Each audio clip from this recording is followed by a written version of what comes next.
일본 사람보다 더 일본을 잘하는 한국인 이명찬 박사님 박수로 맞죠. 네, 안녕하세요.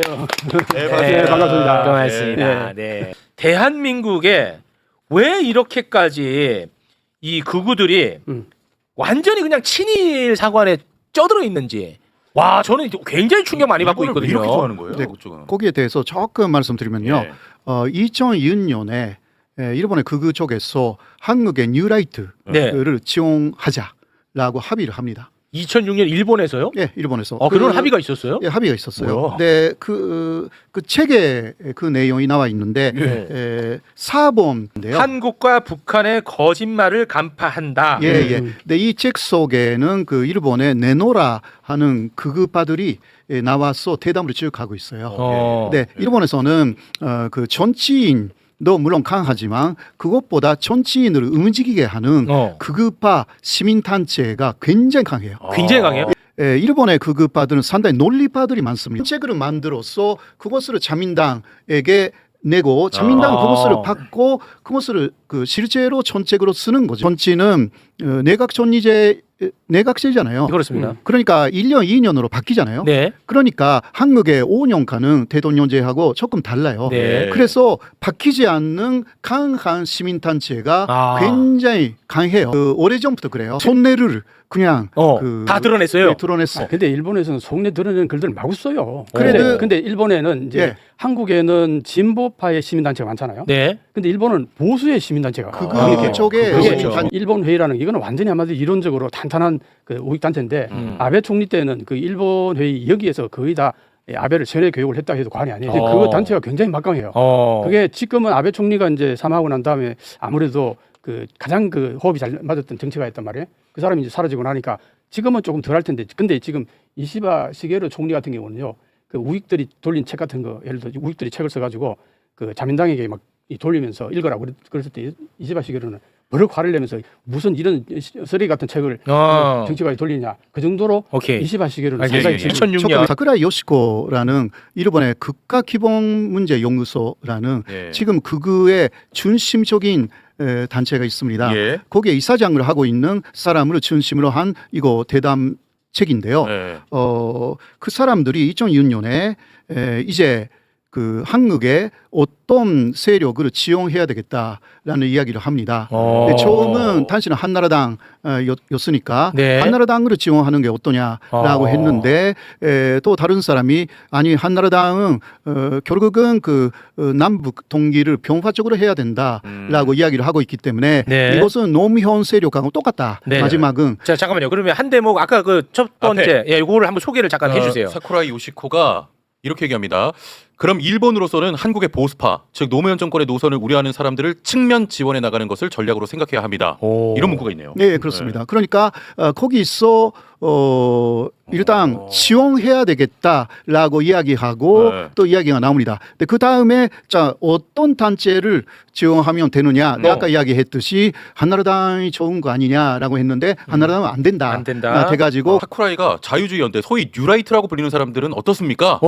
그러니까 이제 후르타라는 사람이 확실히 뉴라이트가 유력한 세력으로 성장하는 것은 희망적인 시나리오 중 하나입니다. 네, 그 위를 조금 보시면요.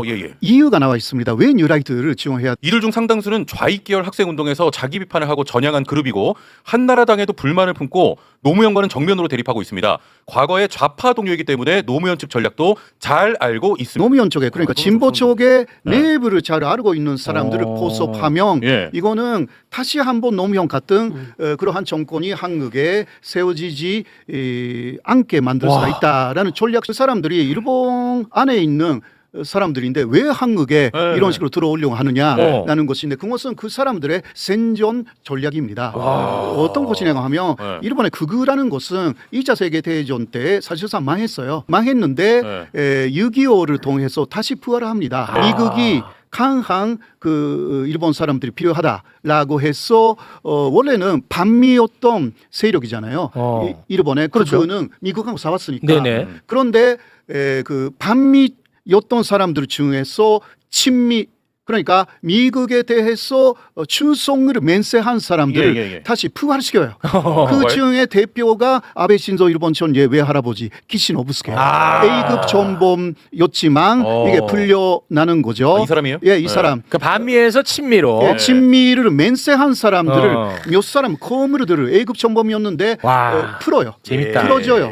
네, 그렇게 해서 그 사람들은 그 반공 그리고 친미 이것이 하나의 그 사람들의 생명력을 계속 유지하는 하나의 판법이었어요. 미국 쪽이 그러한 일본 세력이 필요했어요. 당시. 그런데 문제는 1991년 아주 큰 나라가 사실상 망했어요. 소련. 예, 소련이 망해가지고 세계에서 이게 공산주의는 끝났다 이렇게 됐어요. 그래서 일본 극우가 굉장히 이게 문제네라고 된 거. 이건 세계적인 현상에서 그러니까 일본의 극우들이 이게 공산주의에 대한 어떤 반대라든가 그것을 내세워서 뭔가 세력을 계속 지켜나간다라는 것을 어렵게 되었다라고 생각했어. 그런데 그 동북아를 보면 아직 북한이나 중국이 있다. 이것을 빠르갱이로 계속 몰아서 자신들의 수명을 연장시킬 수 있다 그렇게 생각해요. 근데 그러나 거기에 대해서 일본만이면 안 된다.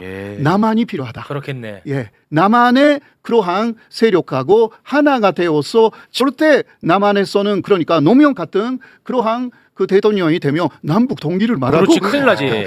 이게 그러면 소련 없어졌는데 북한도 없어져. 북한도 없어져. 중국도 어떻게 될지 몰라. 중국은 지금 공산주의가 아니잖아. 사실상 사회주의 시장 경제니까 이게 그러니까 공산주의라는 것이 사실상 사라지는데 자신들이 이제 살아남아야 되니까 네, 한국을 이용해야 되겠다. 2006년보다 앞에 있었지만 그러나 본격적으로는 여기부터 왜 뉴라이트를 지목했냐고 하면 뉴라이트는 친일 세력이다라는 거예요. 왜냐하면 뉴라이트의 기본은 식민지 군대화론 그러니까 한국을 일본이 근대화시켜 주었다라는 게 기본이에요. 그러니까 이 사람들을 중심으로 하면 이게 한일 관계가 그때까지는 반공 친미라고 해도 아무리 판공 친미, 한국도 마찬가지잖아요.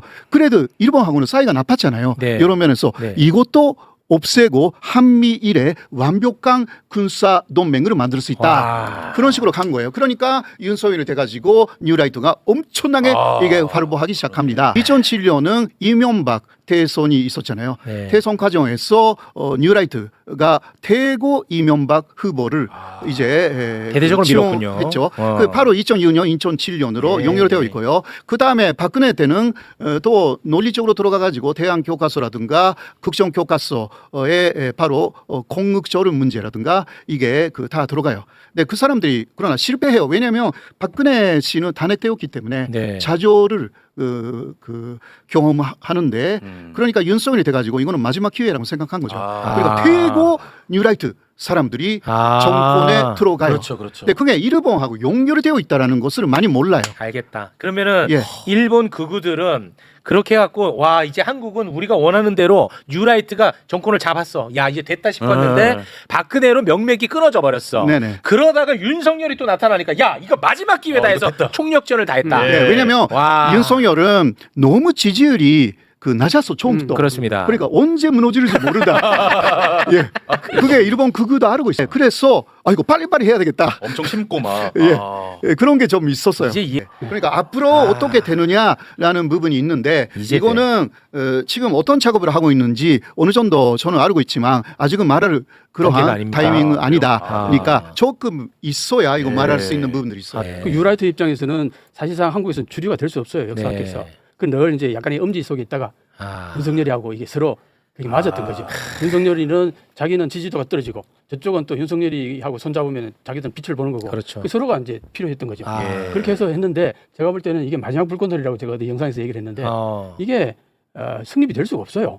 그러니까 이제 마지막 한마디로 최악의 막다른 골목까지 와가지고 이제 결국 그게 손을 잡았는데 내가 어떤 의미에서는 윤석열 대통령이 우리 역사 속에 큰 공헌을 했다. 그게 뭐냐? 소위 말해서 그 밑에 음지했던 그 엄습했던 그 우리 뭐랄까요 반국가 세력 같은 이거는 네네. 전부 양지로 다 발굴시켜가지고 전부 네. 다 이제 맞아요. 일반 국민들이 다 알게 해버린 거예요. 네. 제가 볼 때는 주류는 될 수 없어요. 아, 주류는 왜냐면 사실 그 이제 개혁을 이해가 하지 않고 2년간 조금 그 참고 윤석열이 있었으면 네. 리박스쿨이라든가 이런 그렇죠. 거 쫙 퍼졌을 거예요. 그렇겠죠. 예. 그리고 아찔합니다. 아찔해. 예. 그러니까 개혁을 한 것 자체가 실책이었어요. 실수였어요. 진짜. 네, 아찔해요. 그러니까 일본 극우가 왜 그거 했지? 진짜예요. 완전 자살골 넣어줘. 이게 뭐지? 어. 그렇게 해가지고 윤석열이 진짜 미쳤구나. 일본 극우도 그렇게 생각했어요. 한국의 윤석열이 부정선거론이라든가 음모론을 너무 믿었다. 그래 일본 극우도 거기서 또 나요. 사실상 조금 전까지는 일본 극우가 부정선거를 앞장서서 말하고 있었어요. 진짜. 그 친구 다 있어요. 근데 그러나 이제 또 나요. 더 그 결정적인 것은 폭톤 사태를 일으켰잖아. 네. 1월 19일. 네. 예, 그것도 일본도 이거 안 되겠다. 아. 예, 아무리 일본 극우라고 해도 이거는 일본도 손절했어. 손절했어. 예. 그렇게 해서 건전한 그 보수를 제공해야겠다. 제공해야 되겠다. 왜 일본이 한국에 그 건전한 보수를 제공하겠다고 또 이야기를 해요? 이상하죠. 그렇지. 그거 무섭다. 왜 그래요? 그 말 자체가 그러니까. 무서워. 아직도 자기들이 종주국으로 거기에 또 생각하고 이거 있는데. 이식하겠다는 거지.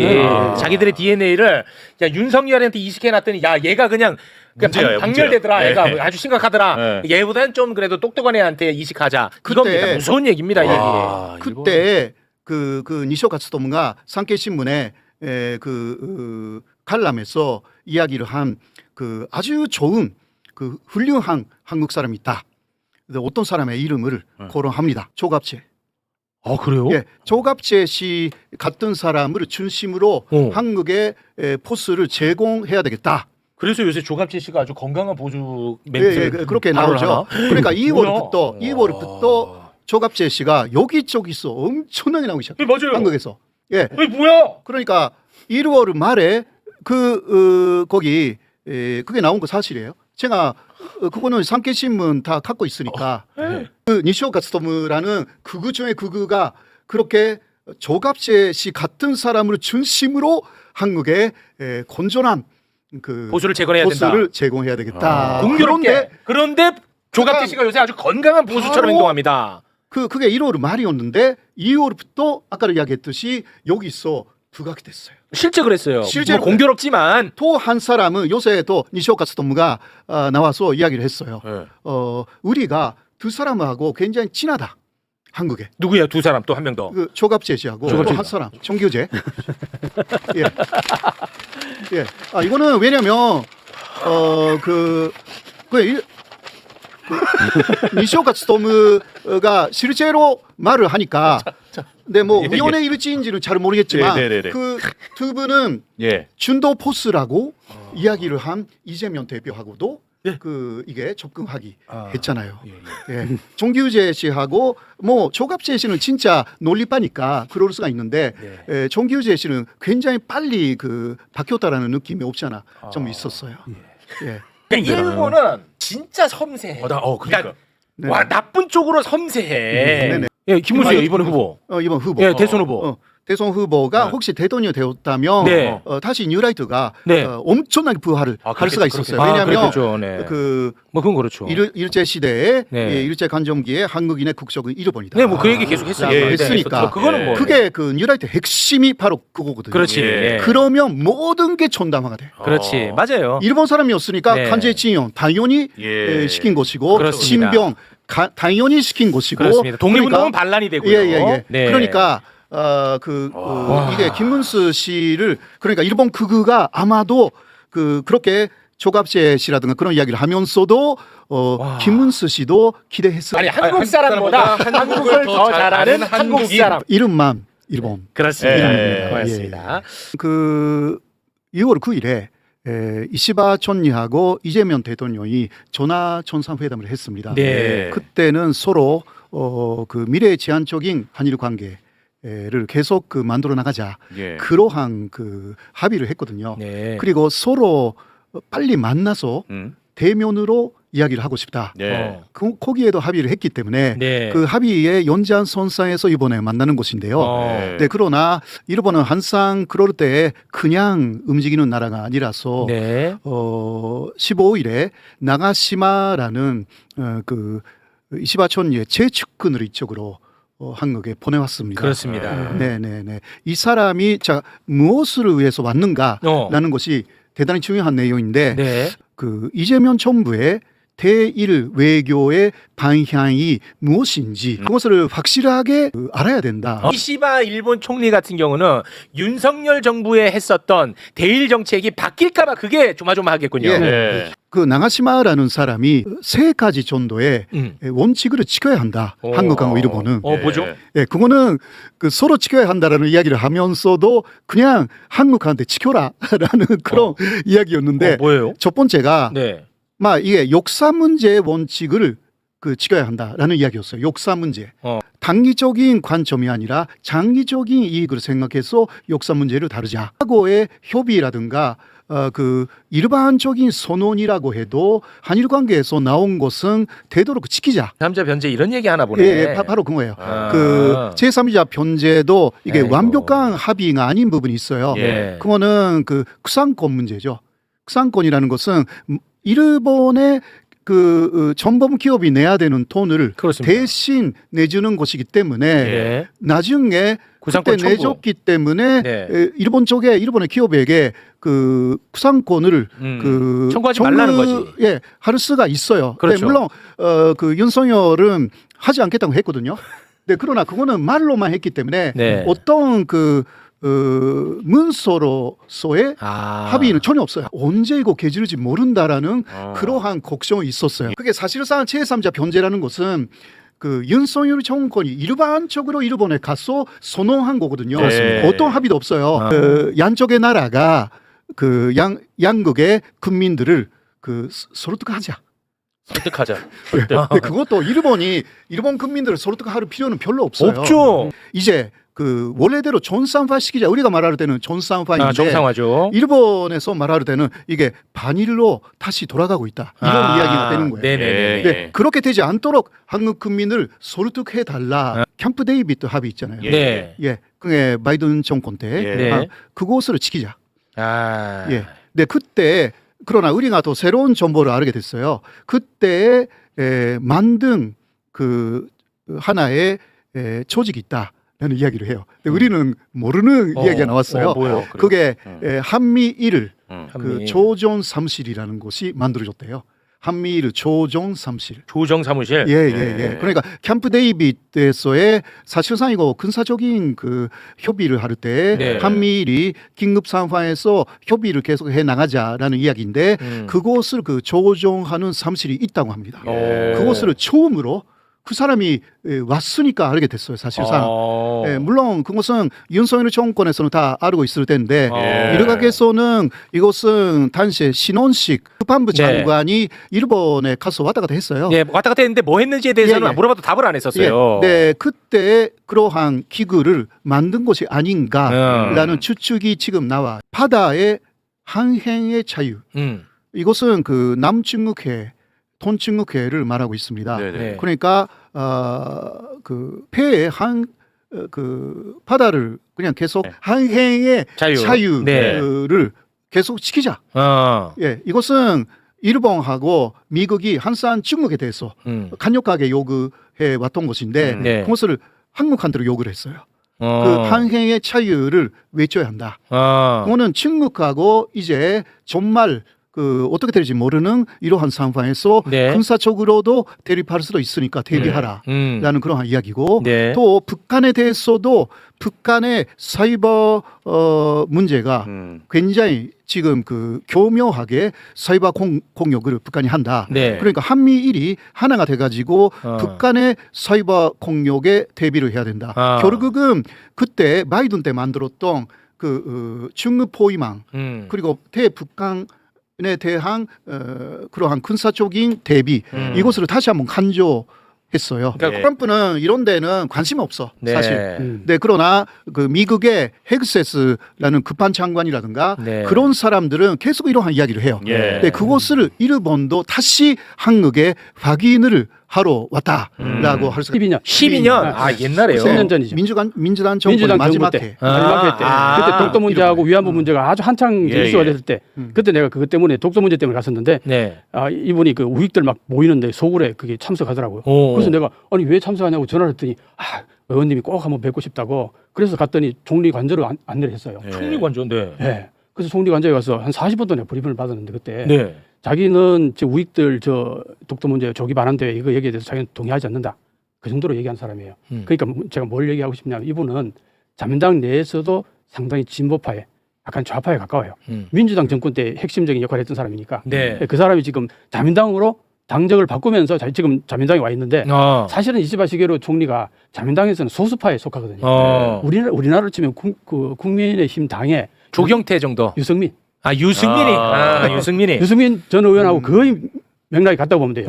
자민당 내에서 혼자 홀로 고독하게 유승민이. 아베 총리를 그렇게 비판했던 사람이에요. 네. 그래서 이 사람은 절대 총리가 될 수 없는 사람이라고 일본에서 이미 다 알려졌던 사람인데 네. 이번에 총리가 된 거예요. 그러니까 어떤 현상이냐면은 우리가 잘하면요 자민당 정권하고는 좀 다른 성격의 그 외교 관계를 맺을 수 있어요.